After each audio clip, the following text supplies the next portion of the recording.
So hello kabayan, hirap ka po ba kumuha ng appointment sa online o sa pag-register sa POA PAFSBAM? So sa video ito, tuturo ko sa inyo kung paano makakuha ng OEC kahit wala kang dalang appointment pag pumunta ka ng POA.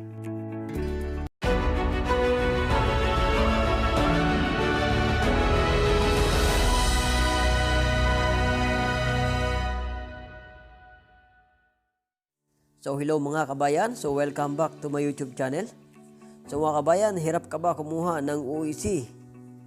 Hirap ka din po magpa-appointment sa online dahil hindi ka po makakuha ng temporary password sa BM Online. So ngayon mga kabayan, so huwag ka na mag-alala dahil ituturo ko sa iyo makakakuha ka ng OEC at appointment kahit hindi ka na dumaan sa online processing. At siguradong makakakuha ka po ng OEC sa isang lakaran lang. So hito na tayo, tara na mga kabayan. So makinig po ng mabuti para maunawaan nyo kung ano ang gagawin nyo. Dahil hindi rin po kayo makakuha ng appointment sa online, hindi rin po kayo makakuha ng OEC online kahit po balik magagawa kayo. So ito po ang gagawin nyo na mas mainam na sureball na makakuha po kayo ng OEC.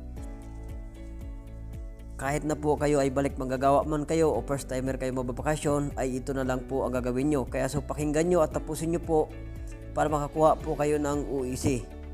So mga kabayan, ang una nyo pong gagawin ay so pupunta po kayo ng POA in personal. So aagahan mo lang po dahil medyo marami yung tao at para mauna ka po sa pila. So pagdating mo po doon, tanong ka po sa guard, sa empleyado ng POA kung saan po ang kuhaan ng appointment. So pagdating po doon ay ituturo po kayo doon ng guard kung saan ka po magpapa-appointment muna. So may mga tao doon po, mga trabador ng POA. So sila yung mag-a-assist sa'yo para po makakakuha ka po ng appointment muna. Saka ka po magpipila doon sa kuhaan ng OEC. So sila na po yung gagawa ng pagpa-appointment mo. So may meron lang silang katanungan, yung pagkukuha po ng inyong email address kasi yung may mga iba-iba pang mga katanungan. So mas maganda po kung mayroon po kayong mga luma na OEC, so pwede nyo po yung dalhin para mas madali pong ma-identify yung inyong OEC. So doon na po kayo magpapa-appointment sa loob po ng POA. So may mga POA po doon na officer na sila na po yung mag-assist po doon sa inyo, na sila na po yung gagawa ng appointment. So ginawa po nila ito para sa mga kababayan natin na hirap po kumuha ng online appointment saka kumuha ng OEC online dahil nga sa mga marami pong error sa mga program ng PAFSBAM. So dito sa experience ito ay meron na po isang kabayan natin na nakakuha po ng OEC. Kaya so ginawan ko ito ng video para po sa mga hirap po sa mga online ay makakuha ko po kayo ng OEC through POA, direct sa POA po. So okay po, so ganun na nga ang nangyayari. So kailangan po ay magdala kayo ng OEC online na luma kung mayroon na kayong record, at kung wala naman ay sila na po ang mag-a-assist sa inyo kung ano yung pong hihingiin sa inyo na mga requirements. Para sa mga balik manggagawa po ay makakakuha po kayo agad.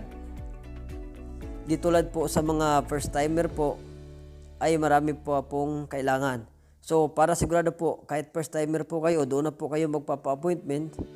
So para sigurado po ay dalhin nyo na po yung mga requirements nyo bago kayo pumunta sa POA. Kahit man may record ka na dati o wala, para sure lang po ay dalhin nyo po ang inyong kontrata. Saka visa na work permit. Para sure po kayo na hindi na kayo babalik sa POA at makakakuha po kayo ng OEC sa isang lakaran lang. Kaya kung baguhan ka po ay dadalhin mo na po yung employment contract mo, yung kontrata mo ay dalhin mo na sa POA bago ka pumunta ng POA para po makakuha kayo ng OEC. So tara, panoorin natin si kabayan at pakinggan kung anong nangyari sa kanya pagkuha niya ng OEC. So kahit wala siyang dalang appointment ay nakakuha siya ng OEC. So pwede naman pala tayo mag-direct sa POA kahit wala tayong dalang appointment. Kasi hirap nga siya makakuha ng appointment. Galing ako doon sa kabilang kalsada. Din ako dumaan sa tulay. Ninenervyos ako, parang pakiramdam ko babagsak yung inaapakan ko. So andito na ako sa POEA. So, ayan guys, andyan, nakarating na nga ako sa POEA dyan, waiting. So, nakapila kami dyan, pero nakaupo kami. Habang nakaupo, yun, umuusad naman yung aming pag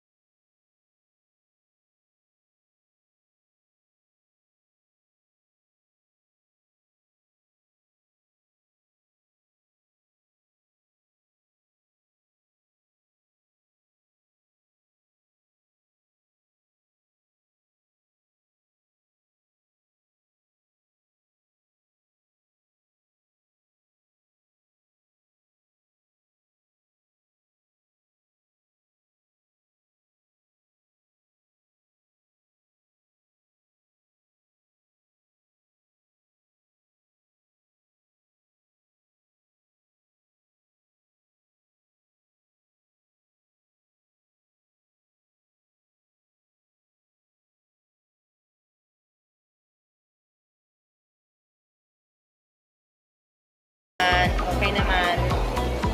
So ngayon nakakuha ka na po ng OEC Kabayan. So alin po yung mas madali? Kumuha po sa online o kumuha po sa direct sa POA? Napakadali lang kumuha ng OEC. Sa online mahirap. Kasi lalo na pag kagaya ko, first time ko kasi nagbakasyon sa company ko. Yun, kaya conflict kung sa online ka. Mas maganda talaga, direct ka na lang sa POEA para mas mapabilis yung processing. Kasi mas mahirap mag-process kapag ikaw sa online, saan nagko-conflict about sa password. So, ayun lang. Pauwi na ako, mag-CR lang ako. Thank you sa POEA sa pag-assist ng magandang maayos. Tulad kong isang mga FW. OEC certificate, yun ang kinuha ko.